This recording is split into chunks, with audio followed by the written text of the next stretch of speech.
you remember when immigration was not a political issue in Canada? When people just simply didn't talk about immigration and that anti-immigration rhetoric was relegated to the fringes of political discourse? Under Justin Trudeau's leadership, immigration has become the biggest issue in Canada.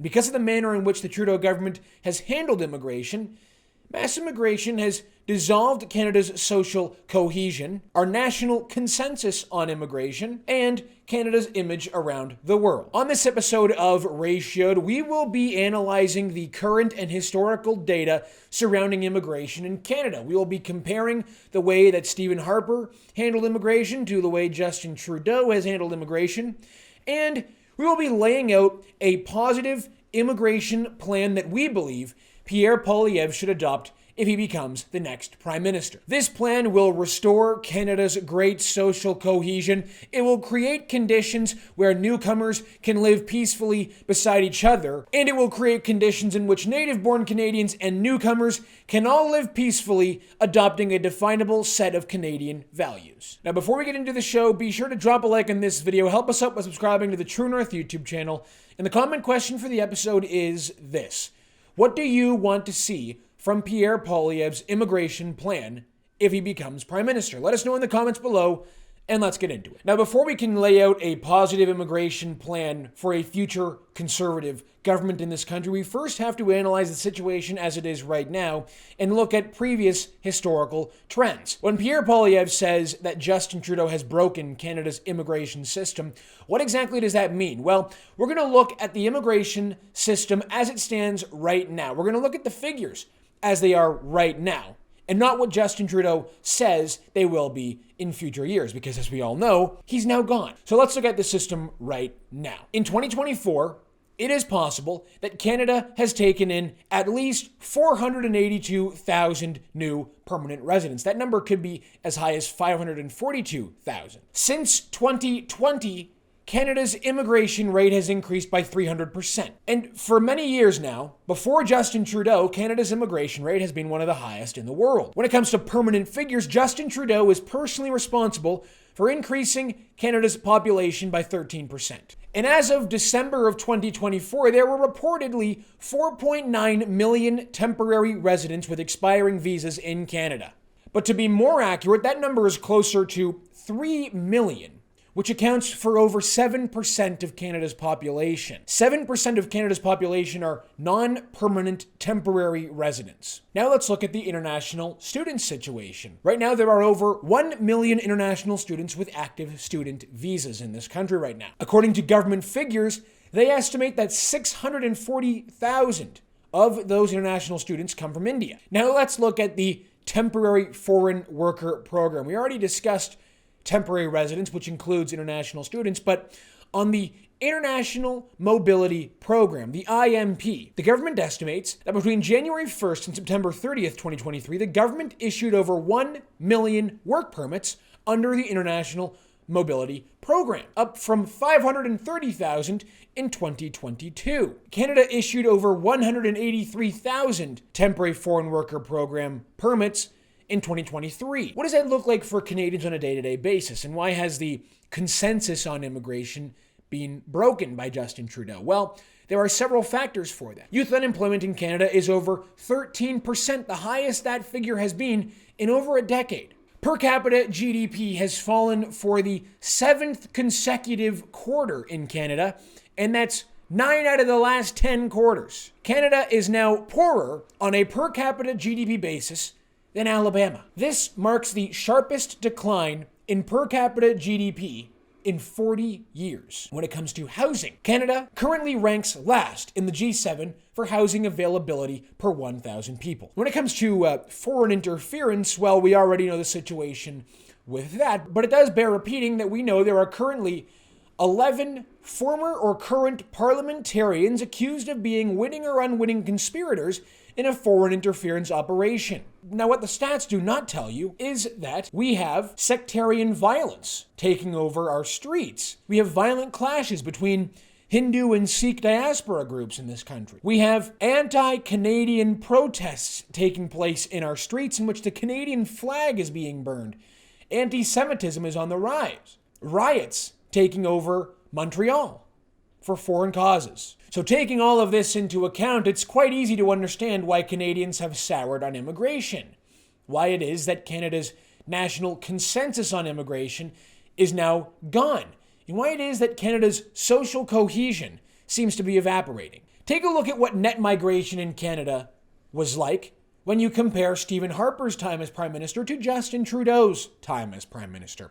This is net migration per quarter starting in 2006 to the end of 2023. Obviously, these figures look outrageous. Furthermore, take a look at annual population growth in this country starting in 1991 to 2023. Almost a mirror image, where since 1991, Canada's annual population growth was pretty much the same, but Justin Trudeau wanted to take things a different direction. For about 15 years, Canada's annual population growth never exceeded 400,000. When Justin Trudeau came along, he immediately exceeded 400,000, and by 2023, Canada's annual population growth was over 1.2 million. All of this resulted in Justin Trudeau giving the public a mea culpa on immigration, in which he admitted that things got out of control, that the numbers were too high. He has revised his annual permanent residency numbers from 500,000 in 2025 to 395,000. Again, in 2026, the number goes down by 15,000 to 380,000. And in 2027, he wants to bring those numbers down again to 365,000. But when you compare those figures to Stephen Harper's figures, what does that look like? Well, an article published in the Globe and Mail in 2014 by John Ibbotson gives us an interesting insight into how the legacy media was interpreting immigration at that time in Stephen Harper's premiership of Canada. And there are some interesting insights in this article about what immigration was like back then, before the system got out of control.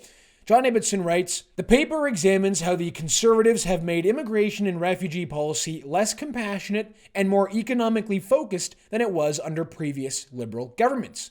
For example, refugee claimants from 42 countries designated as safe now have their claims rejected essentially out of hand. Refugees to Canada are now far more carefully screened than in the past to ensure that they can integrate successfully. Family class immigration has virtually vanished under the Tories. Instead, parents and grandparents can visit for up to 10 years using a new super visa, provided their families are able and willing to pay for healthcare and other costs. As for the great bulk of economic class immigrants who come to our shores starting in the new year, their application will be graded under the rules of new express entry program. Those with the highest score will be invited to enter Canada, with the government promising to process their applications within 6 months. The rest will have their applications rejected after 1 year, though they can reapply. Whether you support or oppose these reforms will depend on how you view immigration policy. The Conservatives can hardly be called anti-immigrant. The quota for next year has been raised from 250,000 to 280,000. The world's most generous immigration program will become more generous still." So there you go. So back in 2014, the legacy media was describing the Stephen Harper immigration plan as less compassionate and more economically focused, and that Canada had the most generous immigration system in the world, and our permanent residency numbers were 280,000 in 2014. The year prior, it was 250,000 a year. So what should Pierre Poilievre do if, as the polls indicate, he will become the next prime minister? Well, we know that Pierre Poilievre has committed to reducing immigration, but that commitment hasn't come with hard figures. And whether those figures are below the now revised Trudeau figures is yet to be seen. We do know, however, that Pierre Poilievre has said that the numbers are way too high.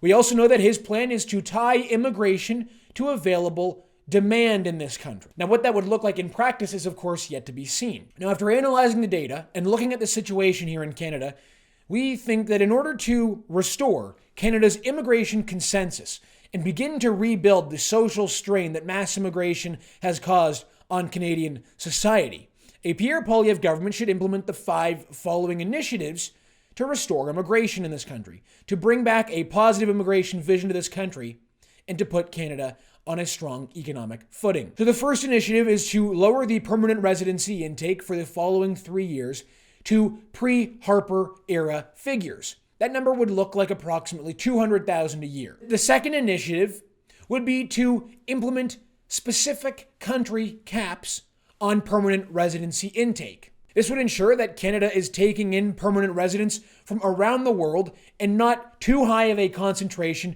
from one country, like China or India. This will ensure that integration into Canadian society is easier and more streamlined. It's far more difficult of a process to do that when you bring in so many people from one culture. The incentive to integrate into Canadian culture is just not there if there are hundreds of thousands of people from the same country coming in at the same time. The third initiative would be to increase the points threshold to qualify for permanent residency with a specific focus on education, skills, and language.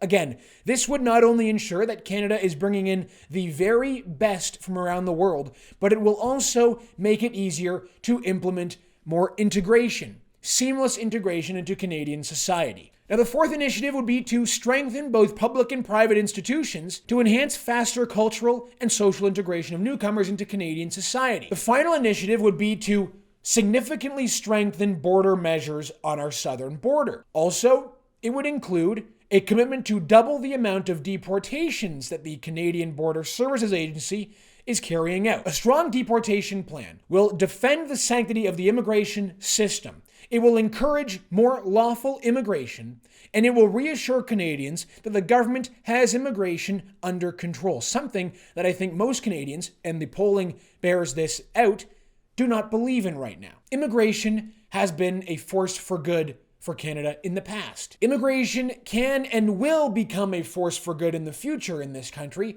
if numbers are controlled, if the government is measured in their response to immigration, if Canadian values are respected and adhered to, and if this country prioritizes bringing in only the very best from around the world. All right, everyone, that's going to do it for us today on the show. Thank you so much for tuning in. My name is Harrison Faulkner, and this is Ratioed.